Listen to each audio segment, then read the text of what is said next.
Welcome to Understanding Islam, the Big Picture.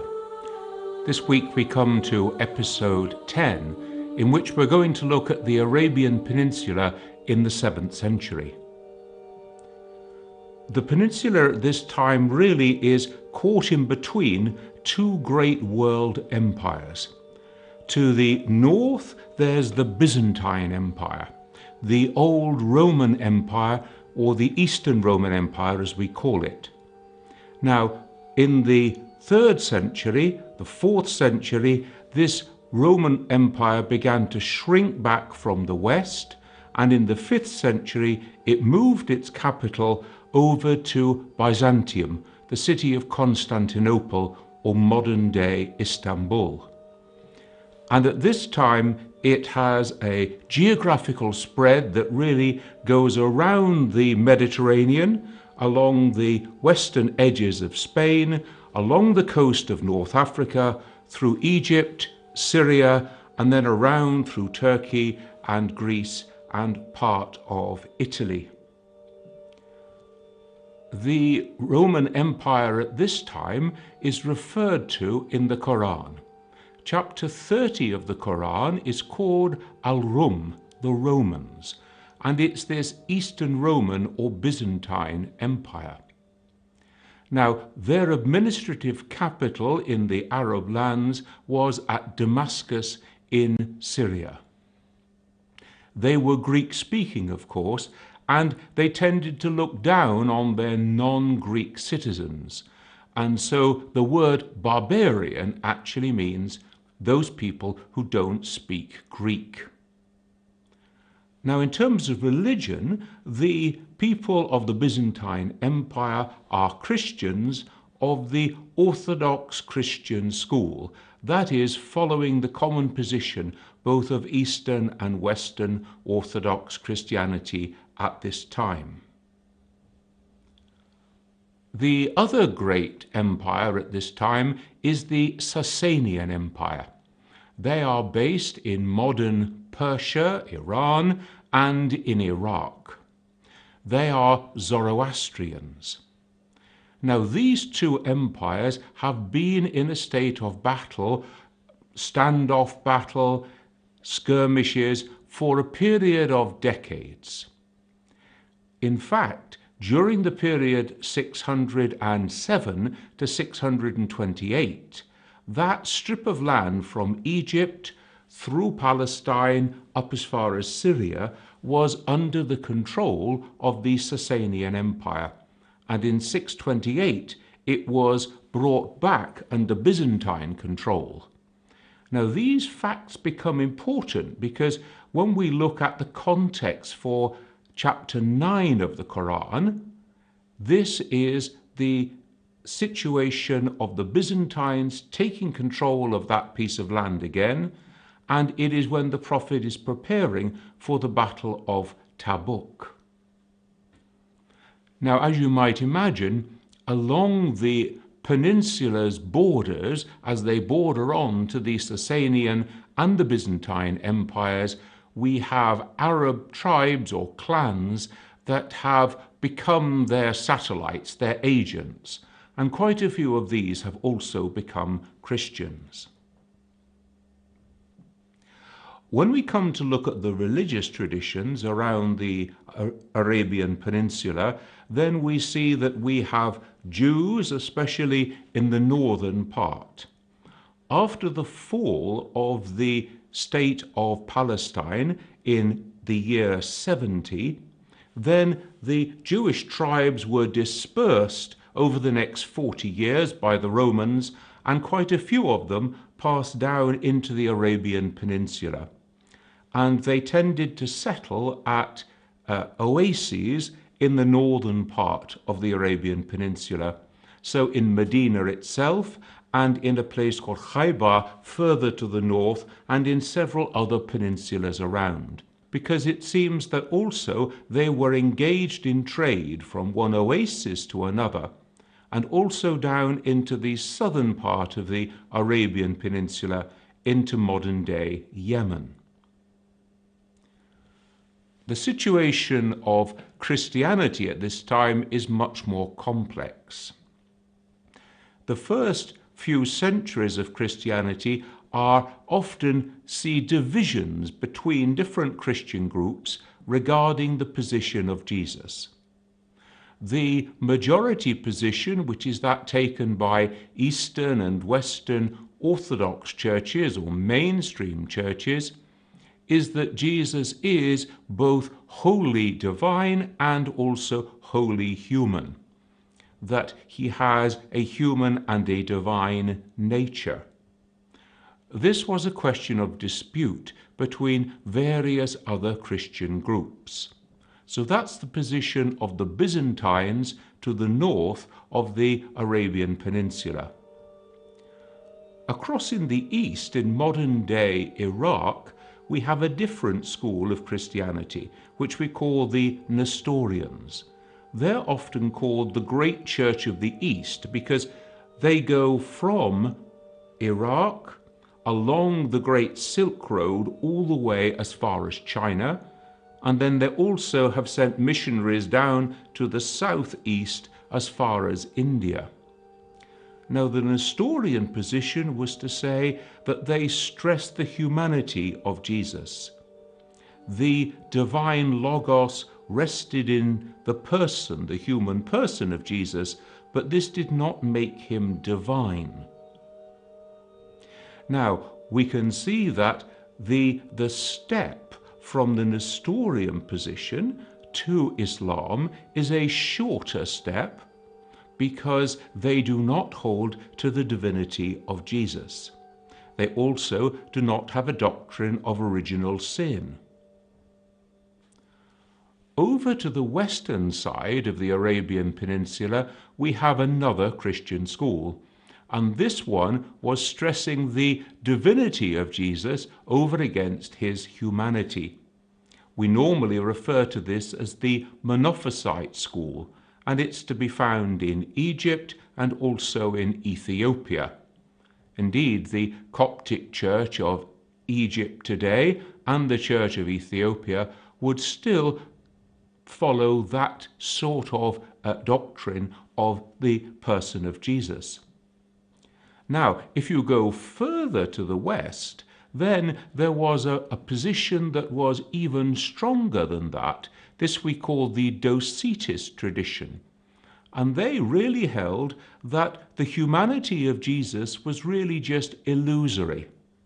Indeed, some of them held that Jesus was not really crucified at all, but was taken up by God, and someone else was substituted in his place. Further to the west again, along the coast of North Africa, we have another Christian school. These are the Arians, and their doctrine of Jesus was really that he was a kind of super prophet. He was not divine, he was a creature of God, a super prophet, we can say. Now, this tradition was there throughout North Africa and up into Spain. Therefore, again, we can see that the step from the Arian position, which is essentially Unitarian, to Islam is a shorter step, and therefore we see a much more rapid conversion to Islam in these areas. In the Arabian Peninsula itself, down around modern-day Yemen, there were Christian settlements in places called Najran and also in Sana'a. We're not too clear what kind of Christians they were, except that we know that they're not Byzantines. Probably they were Monophysites, having received their Christianity from their near neighbor across the mouth of the Red Sea in Abyssinia or Ethiopia. When we come to look at the people of the Arabian Peninsula at this time, they are essentially divided into tribes and then subgroups that are often called clans. These are people of oral history. Things are not normally written down. People have to remember their history, who they are and where they come from. What are their relationships with other people? This made them very interested in genealogy. who are you and where do you come from? And so people would memorize their genealogies, and people would specialize in this particular branch of knowledge. Now, the basis of the tribal or clan system was that that was your principal identity. As long as you were a member of your clan or tribe, they would protect you. They would revenge you if anybody was to attack you. And they would defend your honor, and you would defend the honor of other members. So we see essentially a tribal structure, and anybody who does not defend their honor, anybody who does not seek revenge for an attack against them, it is as though you have lost your prestige in the face of other people. The way that many of these tribes used to interrelate with one another was a mixture between, on the one hand, federations making pacts between different tribes, and on the other hand, raiding one another. Raiding was a pastime that people engaged in as a matter of course. One would raid another tribe and try to take their animals, their slaves, and their womenfolk. There was such a strong emphasis on raiding that certain months of the year were declared to be truce months in which no raiding would take place. This would give people a chance to rebuild their lives, to engage in trade, and to go and make pilgrimage to visit one of the shrines of the Arabian Peninsula. When federations took place, they tended to be, again, based on tribal identity. And we encounter here the important vehicle of a consultation, or shura.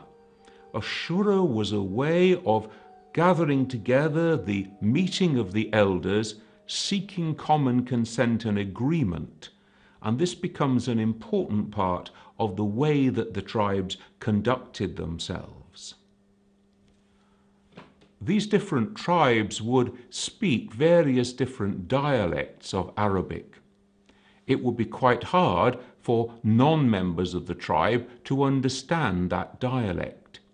And yet it seems that they also had the ability, especially when writing poetry or reciting poetry, to do so in such a way that it could be understood on a supra-tribal basis. That is, a wider group of people could understand it. This was one of the functions of gathering places, like market towns, like places of pilgrimage. In these places, people would gather and they would hear and exchange the latest poetry. We can divide the Arab tribes up into three ways of life. There were nomads, semi-nomads, and settled people. The nomads tended to be people who were on the move all the time, and therefore they would make their living by breeding camels who could travel with them. The semi-nomads tended to live more on the fringes. They had a much more restricted area in which they traveled, and they would herd sheep and goats. By contrast, then, the settled people would be much more involved in agriculture. They would be having orchards of fruit, of date palms. They would be growing wheat and other forms of vegetables. Even when people moved into settlements, they would keep their tribal identity. So that would be the principal identity of each of the groups within the settlement, and they would sort things out between themselves on the basis of shura, or consultation. One of the functions of this tribal strategy was that it was a way of giving patronage or protection to people. The tribal leaders would say, anybody who interferes with anybody from my tribe or clan will answer to me and to the whole clan. Now, this is important when we come to think of Prophet Muhammad and the early Muslim community, because he was protected by the clan chief of his own clan, who was Abu Talib. This protection could be extended to non-clan members if the clan leader chose to do that. And after the death of Abu Talib, this is precisely what Muhammad tried to do in getting clan leaders from other clans to give him their protection. If we look at the religion of the Arabs at this time, we have a system, first of all, of polytheism, that is, of many different gods, but also a system that we generally call henotheism, that is, a hierarchy of gods. So people would have their family gods, and these would be kept in their dwelling places and greeted as one came in and went out, either to take a blessing as one goes out about one's business, or to give thanks as one returns home. Then there would be clan gods. These would generally be named, and they would have a sanctuary, a place where people would go to offer them sacrifices and to pay their devotions there. In addition, we can see that there were supra-tribal gods, that is, gods who were worshipped by different tribes who would come together and give their devotion and respect to those supra-tribal deities. 3 of these are actually named in the Quran in chapter 53, as Lat, Uzza, and Manat. And each would have their particular shrine city. So Taif, for example, was the shrine city of Lat. Now it seems that there was also a concept in this pre-Islamic Arabian society of a supreme god, the god, as it were, who sits on the top of this pinnacle of many different gods. And this was sometimes called Allah. So we have a system of a hierarchy of gods: family, clan, superclan, tribal, supra-tribal, and then perhaps also a supreme deity sitting above all of them. Within this context, the Kaaba in Mecca becomes very important, because Mecca was a great city of pilgrimage, and the Kaaba stood in the middle as the focal point of this pilgrimage.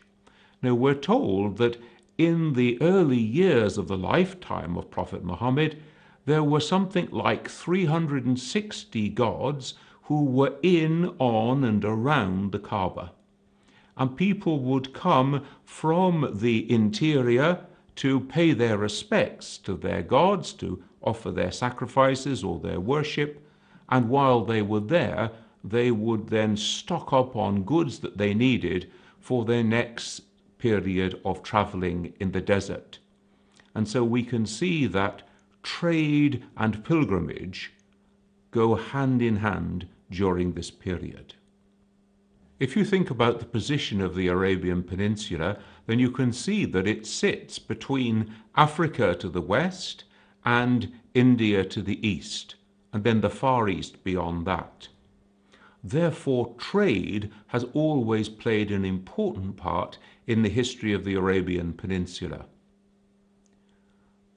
From the coast of East Africa, you can see the way that shipping would go up in and out of different ports heading toward the Arabian Peninsula. They would be tending to bring ivory, rhino horns, precious jewels, stones of one sort or another, coconut oil, and they would then be heading for the Arabian Peninsula. Coming from the other side, from India and Indonesia and the Far East, we can see that they would be coming again by ship.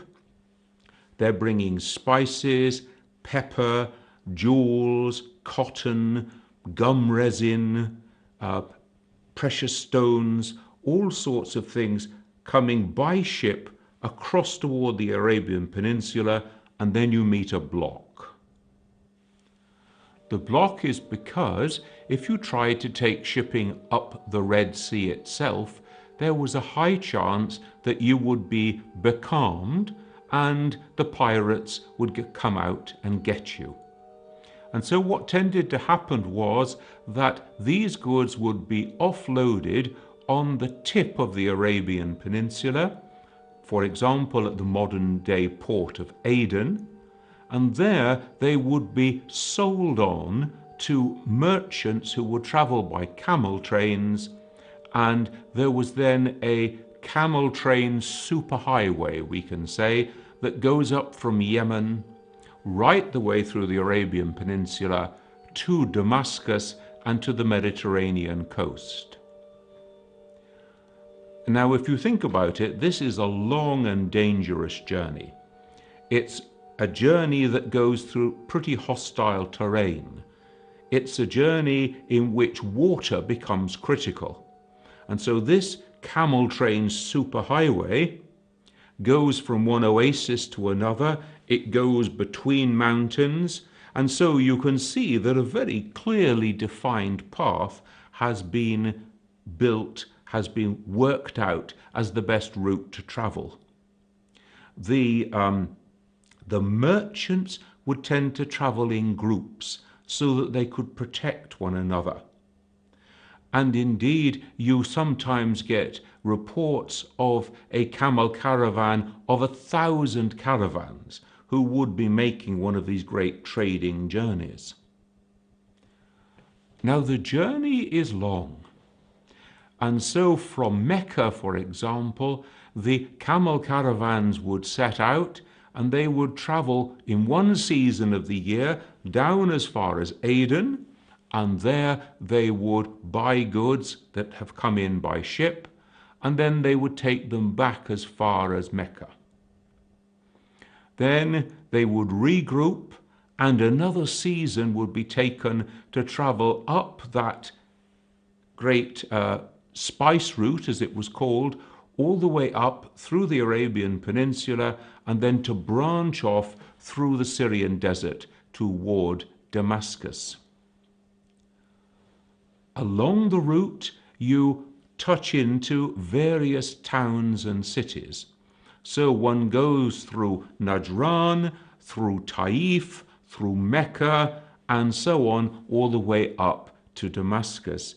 And these cities then become great trading places where one is trading with people coming from the interior, where there's an exchange of goods between one merchant and another. So these become great centers of commerce. Now, the way in which this trade was conducted gives us another insight into something about Prophet Muhammad. It seems that the camel train merchants used to take goods on trust, and they would then transport them to the markets of Damascus, and they would sell them there for the best price that they could get, and then come back and bring the money to the original owners, and the merchants themselves would make their money through a sort of profit-sharing basis. They would have a share in the profit once they returned. Now you can see that such a system is wide open to forms of corruption and abuse. So not surprisingly, some of these merchants were not highly praised because of their lack of trustworthiness. It is in this context that Muhammad, as a young man learning the profession of being a traveling merchant, gets the nickname Al-Amin, the trustworthy one, the one who deals honestly and fairly with buyer and seller in all his dealings. Now, these cities that we can identify along the way have various characteristics about them. Mecca was the city of trade and of pilgrimage. Just to the southeast of Mecca, we have the city of Taif, which was a city of horticulture. It had a much more temperate climate, a higher rainfall, and so therefore you could grow fruit there, you could grow wheat, you could grow all the crops that were needed. Sometimes Taif is called the Garden of Mecca, because Mecca provided the natural trading outlet for its goods. The city of Yathrib, which was later to become Medina, was well known for its date plantations, and so many different sorts of dates were grown there. Join me next week as we look at what happened after the death of Muhammad from the Sunni perspective. And don't forget that you can download an article to go with this program from my own website, and you're very welcome to send in questions by email, which will be dealt with in our next question and answer session. I look forward to seeing you again.